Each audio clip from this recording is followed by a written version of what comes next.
সপ্তম বেতন কমিশন গঠন করতে হবে সহ একাধিক দাবি তুলে শ্রমিক শিক্ষক ও শিক্ষাকর্মীদের যৌথ মঞ্চের আহ্বানে ঘাটাল মহকুমা শাসকের দপ্তরের গেটে অবস্থান বিক্ষোভ।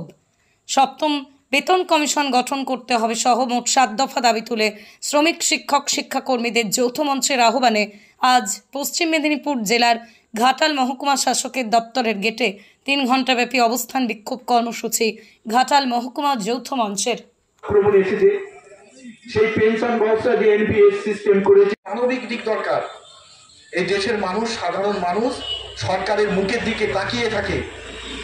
সেই আওয়াজ দিচ্ছে কেন্দ্রীয় সরকার যে এক দেশ এক ভোট।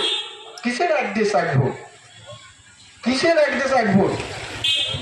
নিয়োগ দুর্নীতিগুলো দেখলেন, এখানে শিক্ষকদের বলে গেছেন, আমি সেভাবে বিস্তৃত বলবো না, সেটাও তো আমাদের মনে নাড়া দেয়। সেই শিক্ষক যারা সত্যি যে যুবক যুবতীরা কষ্ট করে ছোট্টবেলা থেকে পড়াশোনা করতে করতে একরাত স্বপ্ন নিয়ে যারা পরীক্ষা দিয়ে এই চাকরিগুলো পেয়েছে, সেই ডাকাতি করে ধাপ্পা দিয়ে যাচ্ছে সমগ্র কর্মচারী সমাজকে। সুতরাং এর বিরুদ্ধে আমাদের লড়াই আছে, লড়াই জারি থাকবে। যে শ্রমিক কর্মচারীদের নিরাপত্তার জন্য যে শ্রম করছিল, যেটা যারা শ্রমিক শ্রেণী এবং অন্যান্য স্তরে যে সাধারণ মানুষ, কৃষক, বেড়ে খাওয়া মানুষ যে যারা আছেন, সকলকে সঙ্গে নিয়ে সেই সরকার আছে।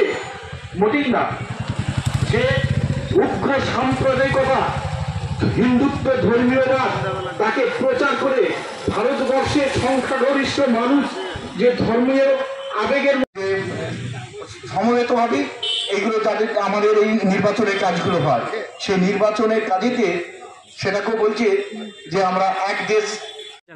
আমাদের রাজ্য কোষাগারের কর্মচারী, শিক্ষক, শিক্ষাকর্মী অবসরপ্রাপ্তদের দীর্ঘকাল ধরে বঞ্চিত হয়ে আছে বা বঞ্চিত করছেন এই রাজ্য সরকার, যার মধ্যে মূলত হচ্ছে যে আমাদের ডিএ 37% বকেয়া ডিএ এই সর্বশেষ পে কমিশনের পরবর্তীকালে আমাদের বকেয়া, এবং সেটা সময় মতো আমরা ডিএ পাচ্ছি না এবং দীর্ঘকাল ধরে বকেয়া ডিএ রাখছি। দ্বিতীয়ত আমাদের সামনেই হচ্ছে বেতন কমিশন গঠন হয়ে যাওয়ার কথা, সেই বেতন কমিশন বসছে না। আমাদের কন্ট্রাকচুয়াল বা অনিয়মিত কর্মচারী যারা আছেন তাদের নিয়মিতকরণ করা হচ্ছে না, ন্যূনতম বেতনে তাদের কাজ করিয়ে নেওয়া হচ্ছে।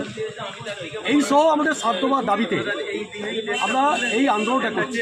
দপ্তরগুলিতে শূন্যপদ সাংঘাতিকভাবে বাড়ছে, সেই শূন্যপদে নিয়োগ নেই। আমরা সেই শূন্যপদ নিয়োগটা স্বচ্ছতার সাথে যাতে নিয়োগ হয় এটার জন্য আমরা দাবি করছি। এর সঙ্গে আমরা লোকাল 2টো ডিমান্ড, ঘাটাল মাস্টার প্ল্যানের যে প্রজেক্ট, এটা যেন জনসমক্ষে প্রকাশ করে এবং দ্রুত কার্যকরী করে। 2 হচ্ছে আমাদের ঘাটালে কোনো রেল লাইন নেই, যার ফলে ভীষণভাবে অসুবিধা হয়। সেই রেল লাইন চন্দ্রকোনা রোড থেকে ভায়া ঘাটাল হয়ে যাতে পাঁশকুড়া এলাকায়, এই দাবিগুলোকে নিয়ে আমরা এই গণ অবস্থান 3 ঘণ্টা ধরে আমরা করি। আপনার নাম? আমার নাম বসুমতী ভৌমিক। কি দায়িত্বে আছেন?